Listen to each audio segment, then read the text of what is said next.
Rural Americans deserve access to the best of what our nation has to offer, especially healthcare. Across every state and every community, America's rural hospitals are the first line of defense, protecting our families, neighbors, and loved ones. No matter where you live, hospital care doesn't clock out. They're there 24 hours a day, 7 days a week, 365 days a year. Each year, America's over 5,000 hospitals care for millions of patients, providing 24/7 emergency care, delivering babies, cancer treatments, and other life-saving care that patients rely on. Behind every one of those patients are doctors, nurses, and caregivers working tirelessly to keep people healthy and safe. Hospitals are our community's lifelines. They employ our neighbors and keep our families healthy. But now, some in Congress are threatening access to care. Tell Congress, protect patient care to keep America strong. Don't cut rural health care.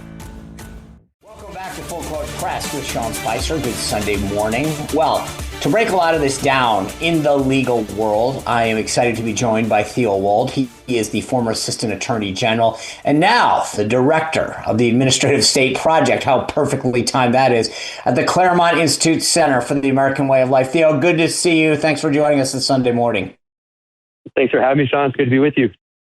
All right, I played this before you got on, and I want to get to a lot of stuff with you, but just as a reminder and to refer, I know it's probably not fair to do to you.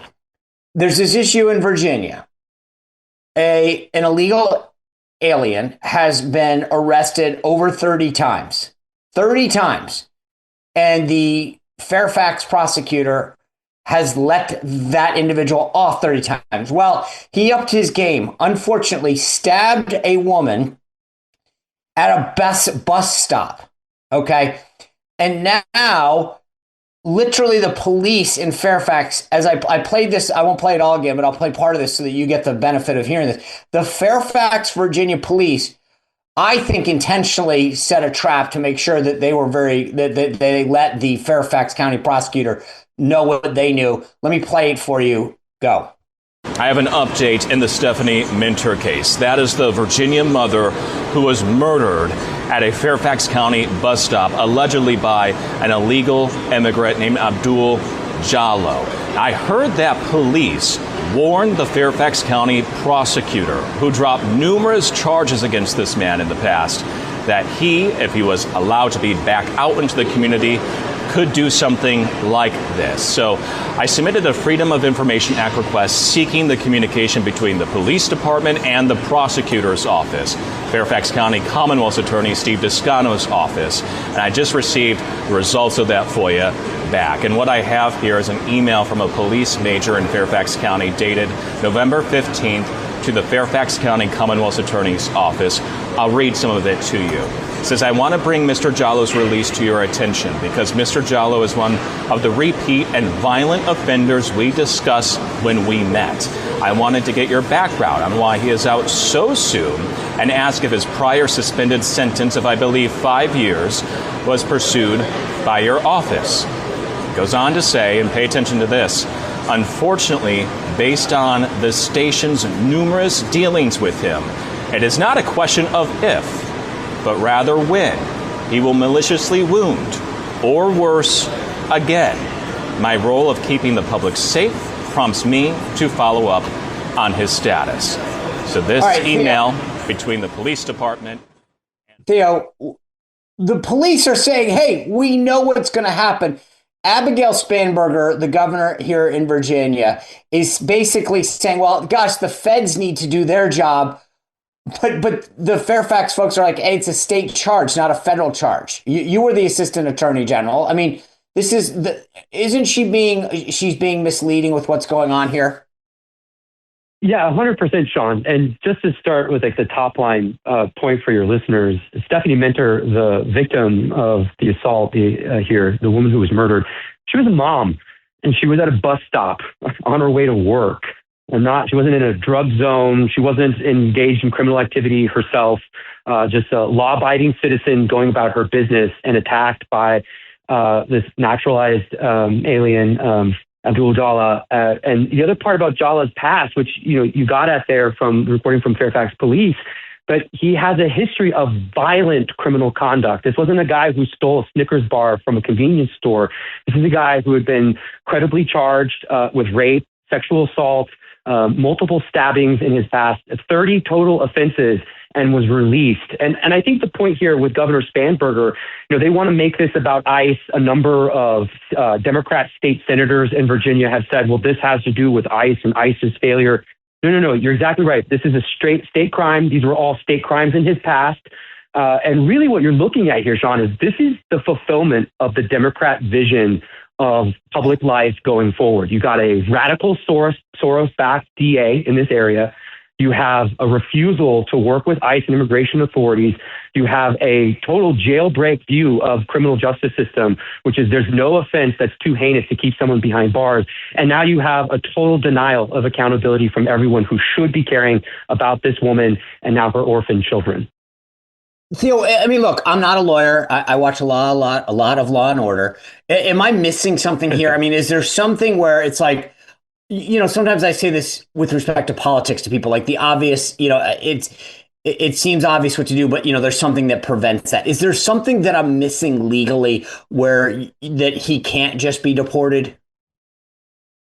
No, not at all. You're not missing anything here. I mean, all of this would be grounds. I'm not aware of like his existing current immigration status, but all of this underlying criminal conduct, even if he had been naturalized, which is not my understanding that he is a naturalized citizen at this point, but all the underlying criminal conduct is exactly what we have a denaturalization process for. But the one thing that's really important here to keep in mind is you have a state's attorney, the local prosecutor here, Descanso, who was backed by the Soros, that whole wave of funding for, essentially pro-criminal prosecutors. He has essentially said categorically, not in this particular case, but categorically, he will not prosecute these kinds of individuals with these kinds of alleged crimes.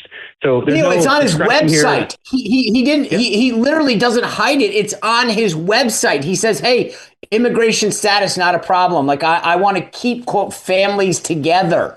Like, I'm glad you brought this up, because what I don't understand is I've always believed or understood that, like, if I get charged with breaking a window and you get charged with breaking a window, we're supposed to get treated. I mean, not just theoretically, but if you got let off and I didn't, I could in theory go and say, hey, Theo Wold just got let off for breaking a window. I'm going to jail for it. Isn't that there's a fairness issue, right, in the law?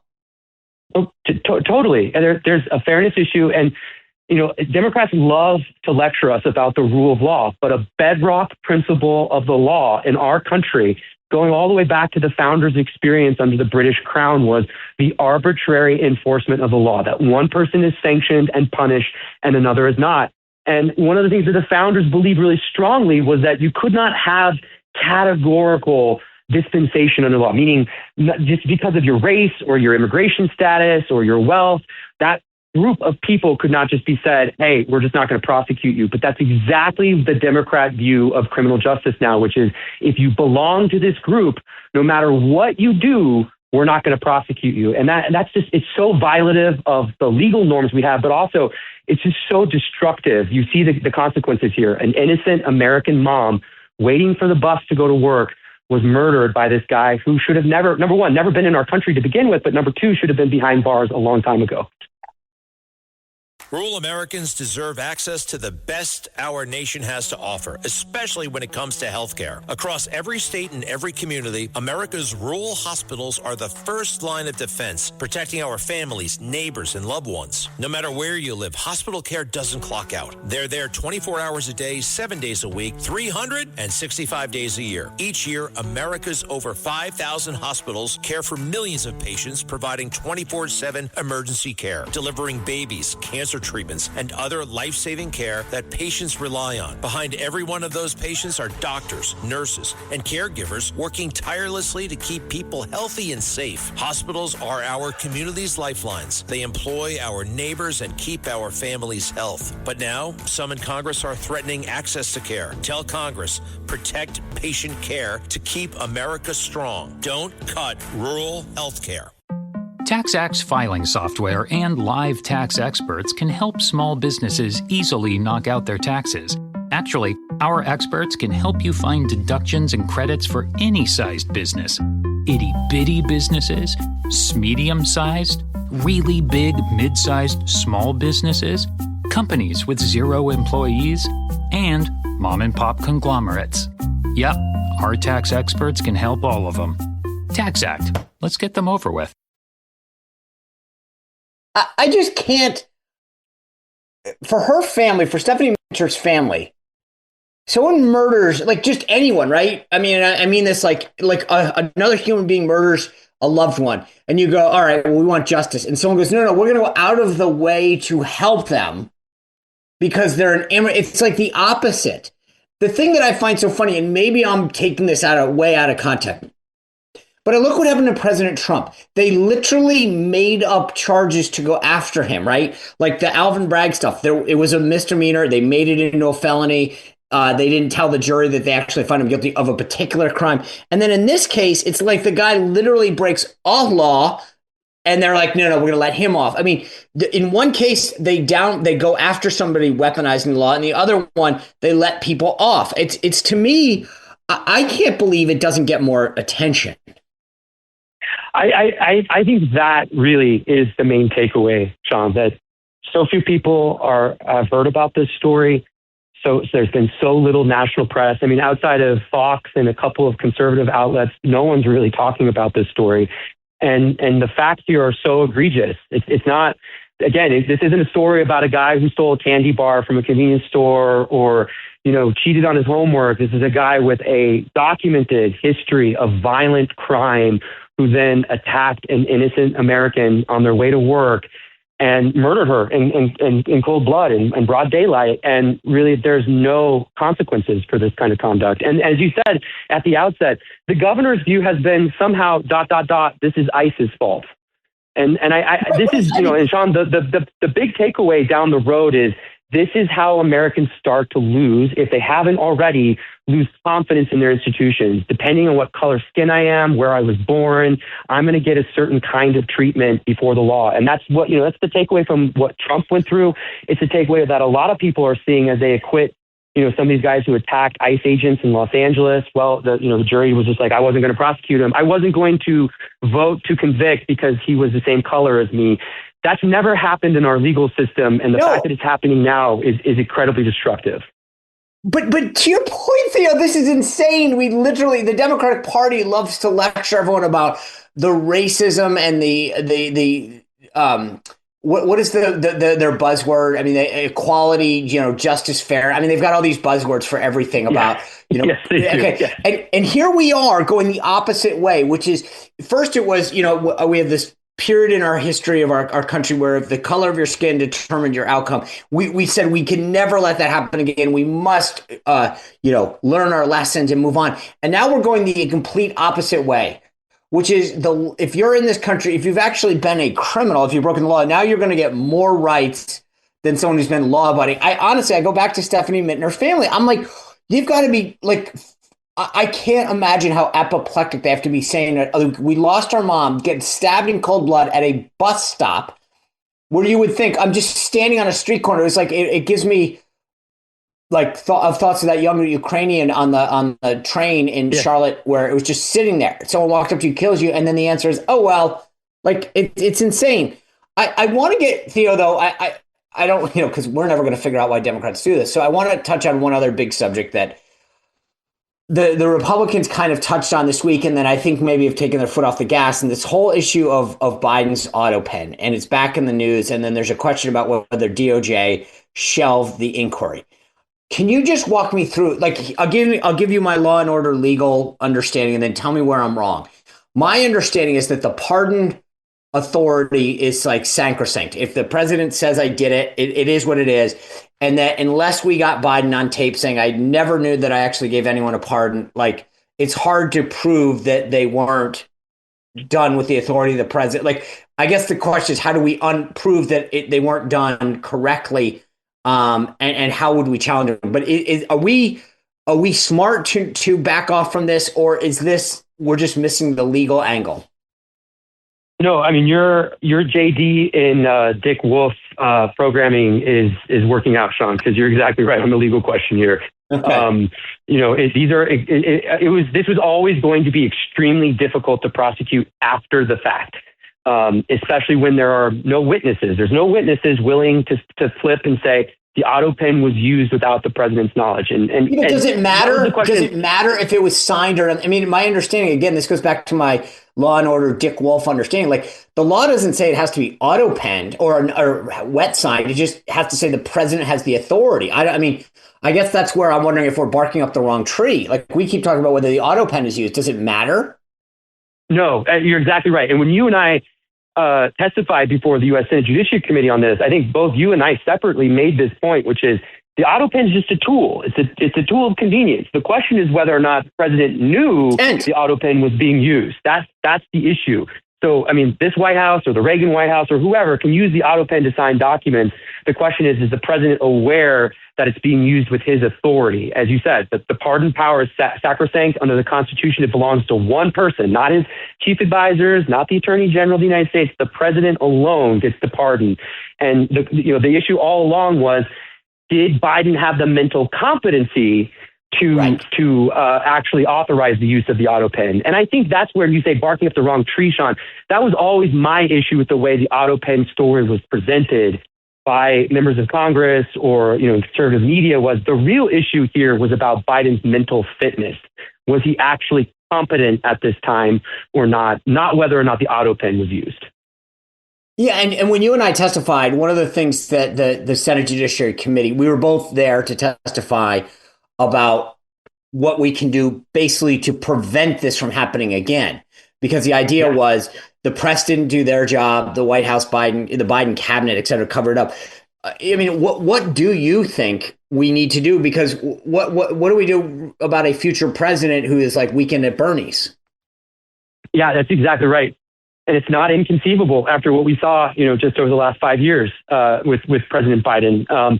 Look, I think there were two sort of recommendations that you and I both made there, and I think they're really kind of demand that Congress start to think about this. One, which is you got to make the 25th Amendment more robust somehow. You have to either create liability for members of the cabinet, because if you remember, Sean, and maybe some of your listeners will remember this, Janet Yellen gave these interviews post-presidency, post-Biden administration, where she said, I got to the point where I was a little nervous to go over there because I wasn't sure if he was totally with it. And Buttigieg said the same thing, where he's like, sometimes I avoided some conversations with him because it would just restart the process, and I wasn't sure if he was actually tracking what we were doing at the Transportation Department. Okay, if secretaries are aware that the president is of such diminished capacity that he can't follow along in a simple conversation about highway policy, maybe it's time to call for the 25th Amendment. But right now, there's no obligation to do that. And in fact, the political incentives all run against it. And members of the cabinet, whether people want to acknowledge this or not, are political actors. So I think reforming that part of the 25th Amendment is really important. And the second thing I'll say just really quickly is we still have a real succession problem in this country, because there's a scenario here where you've got a president who is mentally infirm or so severely unwell, they're hospitalized or they're in a coma. And then you could have a situation like we did in the Nixon presidency, where Spiro Agnew goes down on a corruption issue and resigns. And then you've got a vacancy in the succession filled by, under the current plan, the vice president, the Speaker of the House. But no one's really confident that jives, especially with Democratic legitimacy. And we've never thought about that scenario. What happens if there's a terrorist attack and the president and the vice president are both wiped out at the same time? And we've been told for years since the 9/11 Commission, hey, you guys got to get a handle on the succession of the president. You really got to think about this. And Congress still doesn't want to take this subject up. So I think both of those topics are ripe now for if we can't prosecute Mike Donnellan and Steve Ricchetti for using the autopen, we should at least think about how can we make sure the 25th Amendment is used when a dude with the nuke codes is no longer with it. Yeah. All I'll say is it's funny because most of the time I was laughing when you were talking, because I kept thinking to myself, most people are dying to get time in the Oval Office. And in the Biden cabinet, it was I don't want to be anywhere near that place. Theo Wold, thanks for being here. Really appreciate your insights. Guys, we're going to come back right now with an unbelievable talk about peptides. It's something that Bobby Kennedy talked about with Joe Rogan this week. What does it mean for you, your wellness routine, and your health? Stay with us. This is Full Court Press with Sean Spicer on WABC. Rural Americans deserve access to the best of what our nation has to offer, especially healthcare. Across every state and every community, America's rural hospitals are the first line of defense, protecting our families, neighbors, and loved ones. No matter where you live, hospital care doesn't clock out. They're there 24 hours a day, 7 days a week, 365 days a year. Each year, America's over 5,000 hospitals care for millions of patients, providing 24/7 emergency care, delivering babies, cancer treatments, and other life-saving care that patients rely on. Behind every one of those patients are doctors, nurses, and caregivers working tirelessly to keep people healthy and safe. Hospitals are our community's lifelines. They employ our neighbors and keep our families healthy. But now, some in Congress are threatening access to care. Tell Congress, protect patient care to keep America strong. Don't cut rural health care.